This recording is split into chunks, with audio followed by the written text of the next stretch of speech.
right now on 5 on Your Side at 10. Tonight, talking Trump. The former president's support runs deep in Missouri. But will it stay that way amid news of the federal indictment? After a record dry air mass this week, I'm tracking rain and thunderstorms for part of the weekend. But first tonight, backing out. An annual trade show is saying no to St. Louis. I think it should be a wake-up call. Why the family-owned company is taking their business elsewhere. But first, we want to begin with some breaking news out of South St. Louis. Police are investigating a shooting involving a 12-year-old child. It happened just before 9 tonight near the BP gas station. That's at South 14th and Choteau. We're told the child is conscious and breathing. No word on what led up to the shooting or any suspects right now. We will keep you updated on air, online, and at KSDK.com and on the 5 on Your Side app. Thank you for being with us. I'm Ann Allred. For years, Dot Foods has brought its annual trade show to America Center. But starting next year, the Food Service Redistribution Company will move its big convention out of our state. 5 on Your Side's Robert Townsend joins us live from downtown St. Louis. And Robert, what is the reason behind the change in venue for the company? Well, and you might say downtown crime is killing the major moneymaker for the city. For decades, downtown St. Louis has hosted a variety of events. Friday night, people descended on Washington Avenue for the second annual City Social Summer Street Party. Downtowns were meant to be enjoyed by all. We're proud to partner with the city of St. Louis. But now a major company is singing a different tune. Dot Foods is based in Western Illinois and has offices in Chesterfield. The 60-year-old food industry logistics company has announced after more than 2 decades, next year it's moving its annual trade show out of St. Louis to Denver due to downtown crime. I think it should be a wake-up call to all of us. The company's current 3-day convention kicks off at America Center next Tuesday. The big convention is a big moneymaker for St. Louis, expecting to bring nearly 3,000 people from around the world to downtown. Jason Hall is the president of Greater St. Louis, Inc. When we're losing business, that's losing opportunity and economic opportunity for all of us here. In recent months, shootings, homicides, car break-ins, and other violence have plagued downtown. We have public safety challenges, and in particularly, we have a homicide crisis in the metro. In a statement, Dot Foods CEO Dick Tracy says, in part, safety is always a primary factor in our decisions. Tracy adds, we want to see the city and police department institute a plan to curb crime and violence in downtown St. Louis that produces positive results. But I feel like St. Louis is really growing. Mekat Moore runs 2 successful businesses on Washington Avenue. I think they really focus a lot on downtown crime, but the crime is everywhere. We got a lot of momentum. But if we don't shore this up, it's going to be a brake tap on everything else. Now, Dot Foods says after 2025, it may consider St. Louis for future shows. Live downtown, Robert Townsend, 5 on Your Side. Let's take a live look at our new camera overlooking City Park. Isn't that pretty? That's where the St. Louis City SC team will take on LA Galaxy on Sunday. Temperatures are cooling down right now after another air quality alert day. Let's get to meteorologist Jim Castillo with a look at our weather first forecast. Jim. Yeah, so the unbelievable thing is that the air quality is still in orange. So the air quality alert was allowed to expire at 8 p.m., but it is reissued for tomorrow morning, 10 a.m. to 8 p.m. So you get the idea. The air is still very dirty and polluted. So this is what we're having in our headlines here. Ozone is still in orange at this hour, and it's 10 o'clock at night. And then there's that reissued air quality alert tomorrow, same time, 10 a.m. to 8 p.m.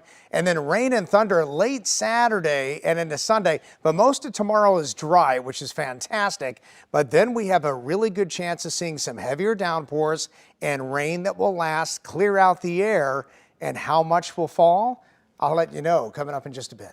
Thanks, Jim. Tonight, we're learning more about the federal indictment issued against former President Donald Trump. That indictment was unsealed today. It stems from his alleged mishandling of classified documents after Trump left the White House in 2021.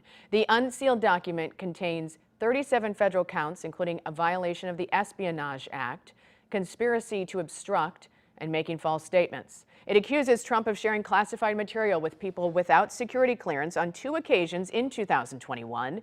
Today, special counsel Jack Smith spoke about the indictment. We have one set of laws in this country, and they apply to everyone. Applying those laws, collecting facts, that's what determines the outcome of an investigation. Nothing more and nothing less. Is expected to appear in a federal court on Tuesday. New tonight, reaction is pouring in over Donald Trump's indictment. As the former president denies the allegations, we wanted to know what impact it could have on his fight to return to the White House. Brent Solomon is just back from speaking with voters. Brent. Hey there, Ann. This case centers around some 100 classified documents. No other president has been charged with a federal crime.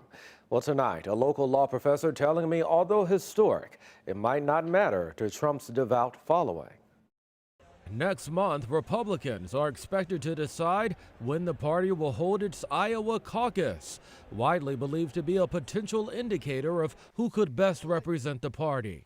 Early reports suggest it could happen in mid-January. We wanted to know if Donald Trump's indictment will weigh on voters' minds. When you are prosecuting someone this popular, with millions of supporters, it's not just about the black letter law. It's really about what is the purpose, what is the point, what are you going to accomplish? Anders Walker is a law professor at SLU. Although he calls the indictment a, quote, national embarrassment, he says not all voters will see it that way. What exactly did he take? Did he take information that could jeopardize troops in the field, operations that are underway, national security? And what was his motive? Was he planning to sell those documents? If they've got something like that, then I think there's a good case to put him in jail. But if he just wanted to show off at Mar-a-Lago with a few souvenirs from his time in the White House, well, maybe it's not such a big deal. As the case works its way through federal court, reaction pouring in at home. You know, I think it makes people think a little bit more. It is a big deal. I think we should care. I think it's important to be honest. He's going to run unassailed. Like, it's going to be no issue whatsoever. I spent some time talking with voters. I think they shouldn't have done it because he was always going to get away with it. And now that they've done it, the bar is now so low that, like, we can have infinite indictments with no repercussions. Even if he ends up in a conviction, he might be pardoned. If he wins the 2024 election, he might pardon himself. And if Ron DeSantis wins, he'll probably pardon him anyway. All right, Missouri Governor Mike Parson responded to that indictment, tweeting, quote, when certain political leaders are protected while in power and others targeted when out, we do not have a just justice system, end quote. Meanwhile, many Democrats, Ann, are calling for accountability. With the news of Donald Trump's indictment, many wanted to know if the former president can run in 2024. According to our National Verify team, a person can still run for president even if they've been indicted or found guilty in a criminal or civil case. That's because Article 2 of the U.S. Constitution only lists 3 qualifications to become president. You must be at least 35 years old, be born in the United States, and lived in the country for at least 14 years. The Missouri Supreme Court is denying an appeal by a man scheduled to be executed in August. Johnny Johnson killed 6-year-old Casey Williamson in 2002 in Valley Park. He faces execution on August 1st unless the courts intervene or the governor grants clemency. Johnson's lawyers say he should not be executed because his schizophrenia prevents him from understanding the link between his crime and the punishment. Developing tonight, parts of South St. Louis are under a boil order advisory after a water main break. Crews are working to repair a 20-inch water main break at the intersection of Lansdowne Avenue and Chippewa. Affected neighborhoods include parts of Bevo Mill, Boulevard Heights, Carondelet, Dutchtown, Holly Hills, Mount Pleasant, and Lindenwood Park. The city's water division is asking residents to boil their tap water before drinking and cooking. The advisory could be in effect for up to 48 hours. Developing tonight, St. Louis County has issued a public health alert in Manchester. If you recently bought oysters from the fruit stand and seafood on Manchester Road, don't eat them. The health department says a man died after eating raw oysters he bought there. He was 54 years old and became infected by a bacteria found in certain shellfish. Health inspectors believe the oysters were already contaminated before they were delivered to the business.